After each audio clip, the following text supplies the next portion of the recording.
BCGI 성경적 교회 성경연구소의 명성원 목사입니다. 오늘은 전주에 있는 기쁨 넘치는 교회 우리 지원근 목사님, 우리 부목사님이신데요. 안녕하세요. 네, 반갑습니다. 우리 목사님은 어떻게 담당이 지금 청소년 담당인가요? 청년 담당? 청소년 담당입니다. 청소년 담당이시고요. 네, 네. 그래서 우리 담임 목사님이 우리 지 목사님이 이 청소년 가정교회 목회의 대가라고 그렇게 아주 칭찬을 해주셨어요. 아닙니다. 네. 그리고 지금 이 기쁨 넘치는 교회에 20년째 지금 부목을 하신다고 들었거든요. 네, 그렇습니다. 사실 이거 쉽지가 않은데 어떻게 목사님 이 교회 처음 왔을 때가 20년 전. 네. 20년 동안 이렇게 부목사님으로 이렇게 헌신하고 사역할 수 있었던 어떤 비결이라고 그럴까? 이유라고 그럴까? 어떤 특별한 상황이 있습니까? 비결은 잘 모르겠고요. 네. 담임 목사님이 고생을 좀 많이 하시는 것 같습니다. 저 때문에. 그래서 목사님께서 믿어주시고 또 기회를 주시고 또 어떤 부분들에 대해서 이렇게 프로젝트나 또 청소년 사역을 위해서 이렇게 하자고 하고 싶다고 이렇게 말씀드리면 거의 뭐 전폭적으로 지원을 해주시다 보니까 여기까지 오게 된 것 같습니다. 그러세요? 네. 그러면 이제 목사님은 그 여기 지금 기쁨 넘치는 교회가 가정교회로 전환한 지가 20년째라고 들었거든요. 네. 그러니까 가정교회 막 시작하던 해에 여기 부목사님으로 오신 것 같아요. 네, 이제 저희 교회가 99년 3월에 이렇게 개척을 하셨다고 아마 들으셨을 겁니다. 그런데 제가 이제 10월 말에 왔습니다. 그해 10월 말에 왔으니까 이제 저희 교회가 이제 기존의 그 틀에서 이제 가정교회로 넘어가는 그 과도기도 이제 옆에서 다 함께 볼 수 있었습니다. 그럼 목사님 지금 이 교회에 이 청소년 청년 사역을 어떻게 지금 이끌어가고 계신지 대략적인 그림을 좀 한번 말씀해 주실래요? 목사님의 어떤 하시는 일. 일단은 그 목사님하고 같이 이렇게 보조를 맞춰가지고요. 가정교회의 틀로 지금 청소년 사역을 좀 하고 있습니다. 그래서 청소년 사역에 대해서 잠깐 좀 대략적으로 말씀을 드리면 지금 현재 코로나 상황 때문에 지금 현재 대면으로 이렇게 만날 수가 없는 상황 가운데 있지 않습니까? 그래서 저희는 밴드를 좀 적극적으로 활용하고 있습니다. 밴드요? 네, 그래서 이제 매일 아침에 제가 한 8시 조금 넘으면 아침 말씀 묵상을 제가 우리 청소년 밴드에 이렇게 묵상을 올려드립니다. 그리고 부모님 카톡방에 또 동일한 메시지를 올려드립니다. 그러면 학생만 아니라 부모님 카톡방에 동일하게 그래서 그러면 이제 교육 목자님들, 우리 청소년부 목자들 이런 분들 또 우리 청소년부 아이들이 이렇게 큐티를 같이 올리면서 같이 보고 배우는 그런 시스템으로 이렇게 해나가고 있고요. 두 번째로는 지금 저희가 원래 토요일 6시부터 9시까지 신앙훈련이라고 그래서 찬양, 메시지, 기도회를 1부 동안 해서 1시간 반 동안 미니 수련회식으로 이렇게 했었습니다. 교회에서 모여서 매주 토요일 날 6시부터 9시 7시 반까지 그렇게 일부를 하고요. 그 다음에 이제 밥버거랄지 간단한 요깃거리를 가지고 이렇게 1대2, 1대1 이런 식으로 해가지고 1시간 반 동안 9시까지 멘토링을 저희 교회에서 이렇게 했었습니다. 1대1, 1대1하는 거는 멘토는 누가 되는 거예요? 멘토는 이제 저희가 훈련시킨 대학생들 또 장년들이 있습니다. 그러니까 선배예요? 네, 그렇습니다. 어르신이나 선배. 그런 분들을 통해 가지고 이렇게 그 친구들에게 있어서 일주일 동안 어떻게 시간을 관리했는지 플래너라고 해가지고 그 기상부터 취침까지 그 내용들을 쭉 쓰게 해서 한 주간의 삶을 이렇게 피드백하면서 이렇게 살았던 이유가 무엇인지, 이게 이렇게 안 됐던 이유가 무엇인지, 그럼 이게 되려면 어떻게 해야 될 것인지를 질문함으로써 스스로 자기의 문제를 인식하고 그 문제를 이렇게 해결하기 위해서 무엇을 어떻게 해야 될 것인지 생각할 수 있도록 멘토들이 안내를 하는 그런 부분들, 그리고 말씀과 기도에 대해서 기도 제목을 나누고 주중에 계속 소통하고 그렇게 해서 이제 제가 청소년 사역을 이렇게 하다 보니까 사람이 변한다고 했을 때 그것을 어떤 것을 보고 사람이 변했다라고 할까라고 하는 질문을 하면서 그게 습관이 변할 때 사람이 변한다라고 하는구나 라고 하는 것을 깨달아서 제가 청소년 시절에 아이들에게 해줄 수 있는 최고의 어떠한 혜택이라고 할까요? 플러드라고 할까요? 그게 뭘까 했을 때 습관을 바로잡아 주는 것이 제가 해야 줄 수 있는 제일 좋은 것이겠구나 이렇게 생각해서 아이들이 수면 습관이 잡히지 않으면 사실상 경건 습관이 잡힐 수 없습니다. 맞습니다. 왜냐하면 아이들이 유튜브를 할지 또 스마트폰에 오랫동안 이렇게 길들여 있다 보면 뭐 아침밥도 거르고 학교도 겨우 지각하기 직전 또는 지각하면서 가는 아이들에게 큐티를 한달지 기도를 한다는 것은 거의 뭐 불가능에 가깝기 그렇죠. 때문에 그래서 아이들이 스스로 취침 시간 그다음에 기상 시간을 이렇게 체크하고 주중에 그것들을 이렇게 멘토와 함께 나누면서 그래서 저는 지금도 플래너를 쓰고 있습니다. 제가 직접 그렇게 해서 이제 수면 습관을 아이들에게 잡아주고 그다음에 두 번째가 이제 경건 습관 그래서 큐티하는 습관 기도하는 습관 이런 것들을 하게 하고 세 번째로는 이제 아까 말씀드렸던 플래너 자기 스스로의 삶을 이렇게 쭉 일단 기록을 해봐야지 내 삶에 지금 문제가 무엇인지를 본인이 자각을 해야지 그렇죠. 내가 이렇게 게임을 많이 했구나 내가 이렇게 유튜브를 많이 했구나 내가 이렇게 많이 멍을 때렸구나 이런 것들을 스스로가 자각하지 않는 상태에서 부모님이나 또는 사역자나 뭐 선생님이 아무리 열심히 해라 말해봤자 그건 의미가 없기 때문에 그렇죠. 본인이 스스로 이렇게 할 수 있도록 그래서 일종의 일기를 쓰는 거예요? 일기하고 달라요? 플래너? 네 그냥 기상부터 그냥 저녁까지 자기가 쓴 시간대를 그냥 계속 써내려가는 거예요. 네, 마치 시계부라고 보시면 됩니다. 시계부 가계부를 시계부 시간별로 내가 무엇을 했느냐를 스스로가 이렇게 기록함으로써 아이들이 아내가 평균 수면 습관이 규칙적이구나. 아 내가 굉장히 불규칙적이구나. 그럼 왜 불규칙적이었지? 이날 내가 뭘 했지? 그러고 보면 이제 본인이 이제 그걸 보면 알게 되고 그렇게 불규칙한 수면 습관을 하게 되면 학교 가면 반드시 졸게 돼 있거든요. 그러면 학업이 떨어지게 되어지고 뭐 신앙이 떨어지는 것은 뭐 당연한 귀결이라고 볼 수 있을 것 같습니다. 이거는 목장하고 다른 거죠.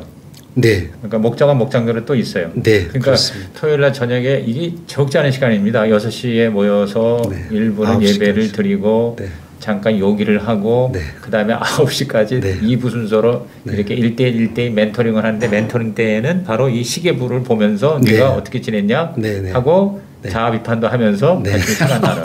근데 이런 데를 애들이 옵니까?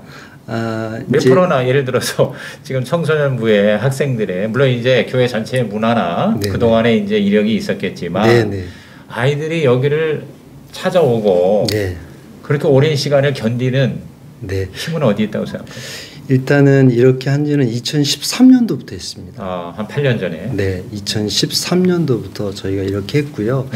아마 그렇게 아이들이 이렇게 올 수 있었던 저력은 바로 그 선배들의 그 삶의 변화라고 하는 구체적 간증이 그들이 이렇게 올 수 있는 어떤 동력의 역할을 할 수 있다라고 보고요. 지금은 이제 코로나 상황이다 보니까 올 수가 없습니다. 그래서 뭐 작년에는 뭐 거의 대면을 못했습니다. 그래서 지금은 이제 그거에 대한 대안으로 새해부터는 줌으로 하고 있습니다. 그래서 8시부터 9시까지 제가 10분 동안 기도에 대한 메시지를 전하고요. 그 다음에 한 10분 정도 통성으로 기도 제목들을 주어서 같이 있는 곳에서 이렇게 기도할 수 있도록 하고요. 그 다음에 신앙 그것이 알고 싶다고 그래서 청소년 시기 아이들이 굉장히 궁금해하는 질문들이 있습니다. 그런 것들을 저희들이 받아서 10분 안에 그 질문에 대한 해답을 주는 것이죠. 예를 들어서 천주교에도 구원이 있나요? 왜 크리스찬은 술을 먹으면 안 되나요? 뭐 등등 그 고만고만할 때에 아이들이 갖고 있는 그런 질문에 대해서 저희들이 10분 안에 이런 부분들에 대해서 하고 그게 이제 끝나고 나면 앞에서 했던 기도에 대한 메시지 그리고 신앙 그것이 알고 싶다 그걸 가지고 네. 15분 동안 퀴즈를 냅니다. 일종의 반복 학습을 하는 것이죠. 네. 그렇게 해서 아이들이 하고 한 2, 3분 정도 광고하고 그렇게 해서 딱 60분에 맞춰서 신앙훈련을 대신하고 있습니다. 그건 이제 전체로 하고 그다음에 1대1 이 멘토링을 지금은 이제 코로나 상황 때문에 그걸 줌으로 하면 안 되나요? 네. 그 부분들이 지금 저희들이 좀 고민하고 있습니다. 고민하고 있고. 그러면은 지금 말씀 들어보니까 작년 한 해 코로나 기간 동안은 좀 쉬웠겠네요. 네, 그렇습니다. 그래서 쉰 걸로 인해 가지고 혹시 뭐 휴증 없어요? 다시 그게 또 이제 원상복귀 하려면은 쉽지 않았을 텐데. 네, 그래서 이제 지금 저희 멘토들은 계속해서 이제 같이 하고 있고요. 네, 그래서 이제 지난 1년 동안 멘토들은 따로 저하고 이제 토요일 날 줌으로 계속해서 교육을 하면서 준비를 하고 있었기 때문에 또 이번에 이렇게 시작할 수 있었습니다. 네. 그러면 요거 말고 청소년의 목장이 또 있다는 말씀이에요, 그죠? 네네. 네, 그 목장 소개하시죠. 어떻게 지금 운영되고 있습니까? 네. 이걸 하면서 또 목장을 한다는 건 엄청난 부담일 텐데. 네. 그래서 이제 주일날 저희가 원래 이제 청소년부 예배가 11시 반이거든요. 2부 예배 때 11시 반에 이렇게 예배를 해서 1시간 예배를 드리고 저희들이 원래 코로나 이전에는 식사를 한 30분 정도 하고 1시간 반 동안 목장 모임을 저희가 했습니다. 교회에서? 네.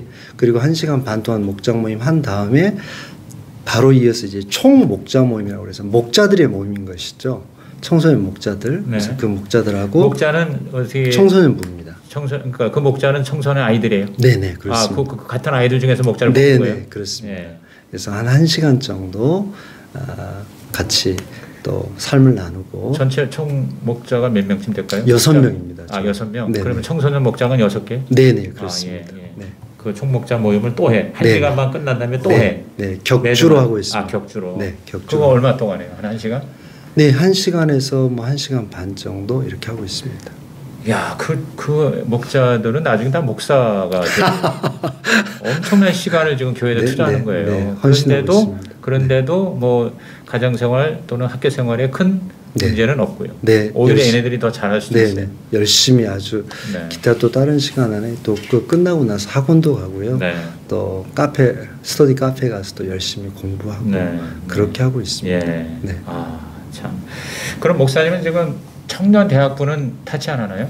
이것만 하세요? 그러니까 중고등부. 네, 이제 저희 이제 청소년 사역이 이제 여러 가지가 있는데요. 또 목사님께서 이제 싱글 청년들 싱글이요. 하시니까 싱글. 제가 말씀을 드리면 이제 저희 교회가 청소년부가 하는 것 중에 하나가 이제 고3 모임이라고 하는 게 목사님이 있습니다. 고3 모임. 네, 이제 고3 모임은 크게 두 트랙으로 나눌 수 있는데 첫 번째 트랙은 지금 현재 21년도에 고3들이 올라오지 않습니까? 그럼 이 친구들이 고3 때 이제 입시라고 하는 굉장히 큰 관문을 앞두고 두려움도 많고 긴장도 많이 합니다. 그래서 이제 1월 달 같은 경우에는 지금 현재 이제 대학생인 선배들이 나는 이렇게 고3 때 공부했다.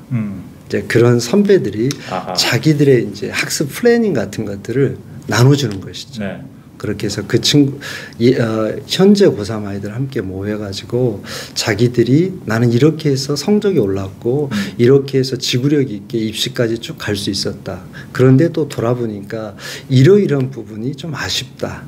그래서 여러분들은 이번 입시 준비를 할 때 이렇게 하면 좋겠다. 이제 이렇게 해주고 또 2월부터는 이제 저희 교회 안에 있는 여러 교수님들이 있습니다. 지금 현직에서 대학생들을 가르치는 이제 이런 분들을 이제 매달 한 분씩 이렇게 부탁을 드려가지고 우리 고3들하고 이렇게 미팅하는 시간들을 가져서 어떻게 대학에서 요구하는 인재상이 어떻고 어떤 부분들에 대해서 어떻게 준비해야 될 것인지 이런 부분들 특별히 또 간호학과 교수님도 계셔서 요즘에 또 아이들이 워낙 취업이 안 되다 보니까 간호학과가 굉장히 핫하거든요. 그러니까 이제 본인들이 이제 가려고 하니까 그런 부분들의 질문도 적극적으로 하고요. 이게 이제 첫 번째 트랙입니다. 두 번째 트랙은 아이들이 보통 수능을 끝나고 나서 대학에 들어갈 때까지 약 3개월 정도가 아주 넘어지기 굉장히 쉬운 때입니다. 네. 특별히 우리 고3 친구들, 많은 세상의 친구들 같은 경우에 보면 1월 1일 날 12시가 되기를 학수 고대하는 친구들이 굉장히 많습니다. 그때부터는 자기가 해방이다. 음주를 할 수 있다는 거죠. 그래서 12시가 딱 지나면 네. 이제 성인이야. 한 잔 해도 돼. 네. 이렇게 해서 이제 아이들이 이제 술을 마실 그런 이제 친구들하고 그런 계획도 세우고 그렇거든요. 그래서 이 부분을 어떻게 할까 하다가 이제 6년 전부터 네. 고3 훈련이라고 하는 것을 만들었습니다. 그래서 수능 시험을 끝나고 나서 일주일 동안 일종의 이제 보상 심리가 있으니까 마음 편하게 이제 프리타임으로 그래서 드라마 정주행도 하시고 또 PC방에 가서 게임도 하고 또 쉬고 그런 다음에 이제 모아가지고 아이들이 같이 이제 일주일에 한 번 3시간씩 훈련을 시키는 겁니다. 그래서 이제 코로나 이전까지는 주로 목요일 날 오후 3시부터 6시까지 저희가 훈련을 했습니다.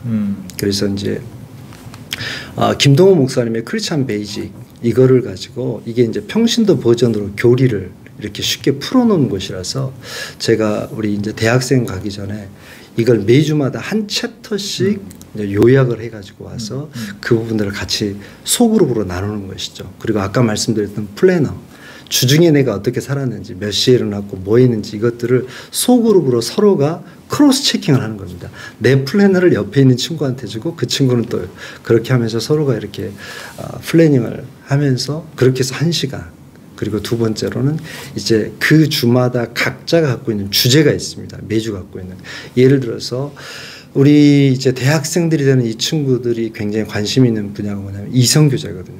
그러면 대학생으로서 이성교제 어떻게 할 것인가 또 성에 대해서 어떻게 할 것인가 이런 부분들 또 이단 문제가 대학교에 아주 심각하기 때문에 이단 문제 이 부분들에 대해서 어떻게 할 것인가 대학생활 레포트는 어떻게 쓰고 또 교수님과의 관계 선후배의 관계 동아리 술 담배 문제 이런 거 어떻게 할 것인가 이런 부분들에 대해서 하고 또 MBTI 해서 나는 누구인가 나의 강점과 단점은 어떤 것이 있는가 뭐 이런 부분들도 하고요. 말씀 묵상에 대해서 교회가 무엇인지에 대해서 그렇게 해서 총 8가지의 주제를 가지고 아이들의 그 니드에 맞춰서 그렇게 해 나가고 있습니다. 아하, 그러니까 대학 들어가기 전에 아주 네. 철저하게 네네. 생활적인 면, 네네. 또 대학생활 네네. 아주 참 내가 부모라도 보내고 싶은 그런 시간인 것 같아요. 네. 예. 근데 이제 제가 한 가지 궁금한 게 뭐냐면, 자, 이런 걸 하려면 네. 목사님 혼자서 애쓴다고 되는 게 아니고, 네. 이른바 그 멘토가 될 만한 사람, 네. 그 선배, 리더, 네. 이런 사람을 쉽게 말하면 리크루팅, 키워내야 되는데, 네. 네. 그거가 저는 궁금해요. 그걸 어떻게 하셨어요? 네, 이제, 저가 이제 오랫동안 네. 한 교회에 이렇게 몸담고 있지 않습니까? 네. 그것이 주는 저는 굉장히 좋은 보너스라고 생각합니다. 왜냐하면 중학교 1학년 때부터 그렇겠네. 고3까지 예. 제가 아이들의 그 라이프 스타일을 다 보고 있잖아요. 그러겠네요. 예. 그리고 나서 이제 고3 훈련을 마칠 때쯤 제가 도전을 하죠. 아하. 난 너가 멘토를 했으면 좋겠다. 너가 청소년부 교사로 왔으면 좋겠다. 이렇게 도전을 하고 또 아이들이 그 부분들에 대해서 흔쾌히 목사님께 또 거저 받았으니 거저 헌신하겠습니다. 네. 이렇게 해서 이제 서로가 그래서 저희가 또 토요일 날 아까 말씀드렸던 6시부터 9시까지 하기 위해서 네. 멘토 교육이 또 있습니다. 그래야 되겠죠. 네, 멘토 그래서, 교육. 네, 그래서 4시부터 5시 반까지 토요일 날 네. 그렇게 또 멘토들이 요 일을 하기 위해서 또 저한테 교육을 받고 네. 예, 그런 네. 시스템으로 돌아가고 이 있습니다. 멘토들은 다른 일 못 맡겠어요. 네, 그렇죠. 그렇죠? 그런데 네, 이제 청소년부도 이렇게 하시는 네. 소수의 분들이 계십니다. 혹시 뭐 먹자 먹냐도 하면서 이것도 하는 사람? 그러진 않습니다. 안 되죠. 네, 그것은 안 됩니다. 네. 그러니까 이게 그냥 뭐 하라고 해서 하고 한다고 하는 게 아니라 20년이라고 하는 그러한 관계성. 네, 그렇습니다. 그러니까 20년 전에 그 꼬맹이 애가 지금 청년이 됐고, 그러니까 어떤 면에서는 영적인 아비고 스승이고. 어떻게 보면은 자연스럽게 그렇게 동기부여가 될 수 있는 관계인 것 같아요. 네, 그렇습니다. 그러니까 부교역자도 장기 사역을 장기 목회를 해야 하는 또 이유 중에 하나가 될 것 같아요. 네, 그렇습니다. 예. 맞습니다. 그래요. 마지막으로 우리 목사님께서 과연 이제 코로나 이후가 더 심각해질 것 같은데 이 교회학교 이제 정말 너무너무 지금 안 되고 힘들고 무너지고 이러는 상황에서 20년 동안 한 교회를 섬기면서 또 이런 여러 가지 보니까 아주 굉장히 탁월한 우리들이 귀담아 들어야 할 사역들 많은데 가장 중요한 게 뭐라고 생각해요? 예, 저는 일단은 청소년 사역만 이렇게 한 가지 주제를 가지고 말씀드리면 이제 청소년 사역자나 청소년만 가지고는 한계점에 도달했다. 그래서 철저하게 부모님과 협업 이것을 하지 않는 교회 학교는 결국 무너질 수밖에 없고 교회 학교 사역자와 교회 학교가 부모님을 서포트하고 부모님은 그 서포트를 받고 가정에서 아이들을 신앙으로 주의 교훈과 훈계로 양육할 수 있는 그런 어떤 물고기를 잡아주는 시스템에서 물고기를 스스로 부모들이 잡을 수 있는 컨텐츠를 제공해주고 그러한 것들을 부모님들이 스스로 사명의식을 가지고 이렇게 할 수 있도록 그런 프로세스를 제공하지 않으면 정말 가면 갈수록 더 다음 세대 사역은 어려워진다라고 말씀드릴 수 있을 것 같습니다. 근데 지금 이제 멘토는 목사님이 다 키워낸 사람들인데 그럼 부모에게 그런 지금 말씀하신 그 가정 교육의 중요성 결국은 우리 자녀들의 신앙 교육은 부모가 책임져야 한다는 이 대전제를 어떻게 우리 부모들에게 이거를 동기부여시키고 그렇게 하게끔 하십니까? 마지막으로. 일단은 부모 카톡방을 아까 목사님 말씀드렸잖아요. 부모 카톡방. 예, 그래서 부모 카톡방에 계속해서 소통하는 것입니다. 예를 든다고 한다면 부모들이 꼭 알았으면 좋을 책들을 계속해서 이제 소개하는 것이죠. 그 카톡방을 통해서. 그리고 저희가 하고 있는 지금 현재 사역하고 있는 거. 예를 들어서 지금 줌으로 생명의 삶을 저희가 이제 하고 있는데요. 청소년들한테. 예, 청소년들. 그런데 그것을 그냥 아이들에게 생명의 삶이니까 해라 이렇게 하고서 그냥 나 몰라를 하지 말라는 거죠. 같이 부모님도 들어와서 같이 보고 그리고 나서 부모도 같이 배우면서 그게 끝나고 났을 때 복습하라는 것이죠. 부모도. 그리고 가정 예배를 어떻게든지 드릴 수 있도록 그 가정 예배를 드릴 수 있는 책도 소개시켜 드리고 그런 부분들을 학부모 카톡방에서 서로가 가정 예배를 올렸던 사진들 그 내용들을 같이 올려서 서로가 보고 배울 수 있도록 그런 시스템들을 계속해서 구현해 나가는 것이죠. 그러니까 내가 보니까 목사님은 청소년에서 애들만 하는 게 아니고 선생님들만 하는 게 아니라 부모도 목회를 하고 있는 거예요. 그게 내가 볼 땐 굉장히 중요한 키인 것 같고요. 너무 굉장히 도전적인 그리고 굉장히 유익한 말씀인 것 같고요. 많은 앞으로 이 영상을 보는 교회가 이걸 도입하면 굉장히 좋은 열매가 있을 것 같고요. 개인적인 질문인 것 같은데 부목사님은 20년까지 하셨는데 앞으로도 어떻게 은퇴할 때까지 여기 계속 부목사 하실 거예요? 어떻게? 그건 주님만 아실 것 같습니다. 그러세요. 아무튼 여기서 부목으로서 청소년 담당 부목으로서 이렇게 장기 목회를 하는 것에 있었에 대해서는 보람 있고 행복하다고 생각하시겠고 또 담임 목사의 관계에서도 거의 문제가 없다. 오늘 정말 중요하고 귀한 말씀 감사합니다. 네, 감사합니다.